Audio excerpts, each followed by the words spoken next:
Good afternoon and thanks for having us in. Governor Noem is back in South Dakota following a trip to the southern border. At a news conference this morning in Pierre, Noem spoke about being banned on several reservations in the state and how she's working to mend those relationships. She also spoke about drugs, gangs, and the cartel. You can read more details from the news conference in a report from KELOLAND's Bob Mercer. That's on our Capitol News Bureau page right now. A Turner County man could spend the rest of his life in prison after a jury found him guilty of committing dozens of sex crimes against a child. 60-year-old Daniel Leroy Ringette of Marion was convicted yesterday on 46 charges. They include first-degree rape, aggravated incest, and sexual contact with a child under the age of 16. The crimes took place between 2016 and 2023. Ringette is scheduled to be sentenced in July, where he faces a maximum of life in prison. Masters champion Scotty Scheffler appears to be in trouble with the police. Officers detained Scheffler this morning on his way to the PGA Championship in Louisville, Kentucky. ESPN says he failed to follow police orders after a shuttle bus struck and killed a pedestrian near the golf course. Scheffler allegedly drove past a police car and was chased down. Back here at home, when you're the CEO of Levitt at the Falls, you're used to doing a lot of troubleshooting during the course of the summer concert season, but Nancy Halverson never expected to become a firefighter. Halverson used an extinguisher this morning to put out a small fire smoldering along a stretch of landscaping on the east side of the Levitt lawn. It's believed the wood chips filling the landscaping overheated in the hot sun, causing the fire. The fire department showed up later to give the all clear.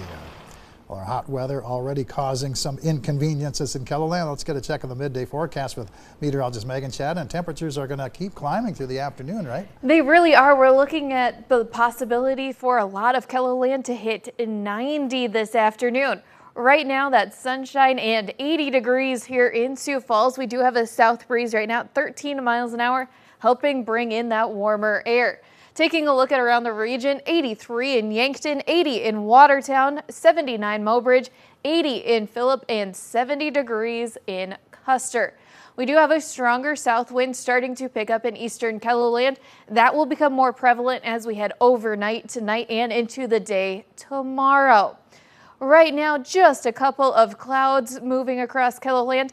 Not expecting much out of those this afternoon. Now we are watching those starting to pop up over the Black Hills, as those could cause some thunderstorm activity later on this evening.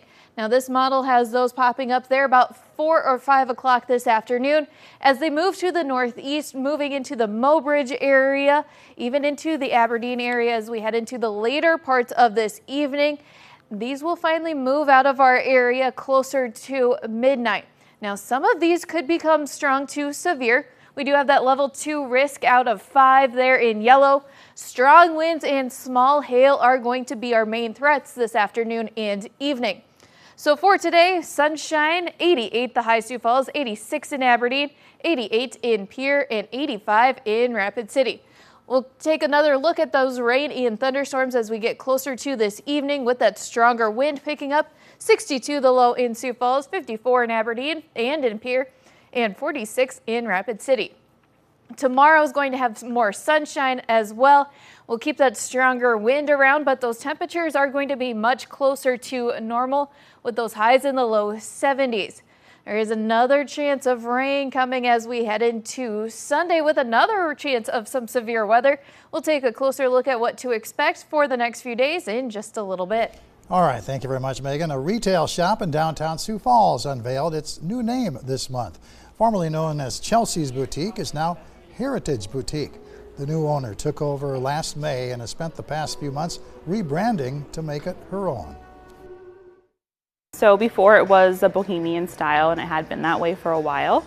And I think my idea was, in celebrating women in all the transitions that they go through, I wanted to have clothes that also represented that. And that meant having pieces that were very transitional, maybe pieces that they could wear through, throughout a longer period of time rather than just for a specific event. In tonight's Eye on KELOLAND, we'll take a closer look inside of Heritage Boutique and what customers are loving about the new rebrand tonight at 10. The craft beer industry is celebrating its own during American Craft Beer Week.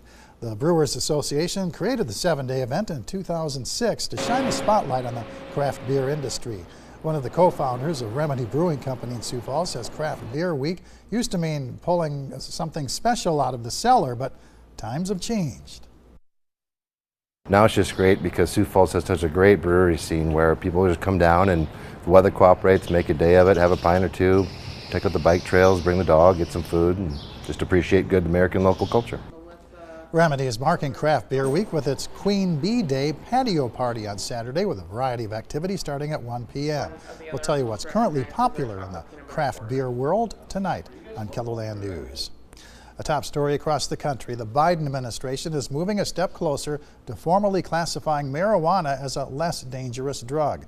The move is a major shift in U.S. drug policy, changing decades of precedent around marijuana.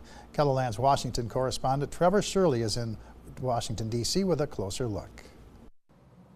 The change would recognize marijuana as a drug with less potential for abuse than other substances it's currently classified with. If finalized, marijuana will no longer hold the higher level classification it currently holds over fentanyl and meth. The proposed rule recognizes marijuana for medicinal and research purposes and acknowledges its lower potential for abuse. The change, though, does not legalize marijuana for recreational use. The administration is taking a major step toward reclassifying marijuana from a Schedule I to a Schedule III drug under federal law. That would put marijuana in the same category as things like ketamine and some anabolic steroids. But some opponents argue marijuana is still not a safe substance. What they're doing is saying marijuana has lower potential for abuse at a time when the science is telling us the potency of this drug is unlike it has ever been before. The change has long been discussed, but the White House made the announcement as it also works to shore up support in key voting blocs. The reality is, while white, black, and brown people use marijuana at similar rates,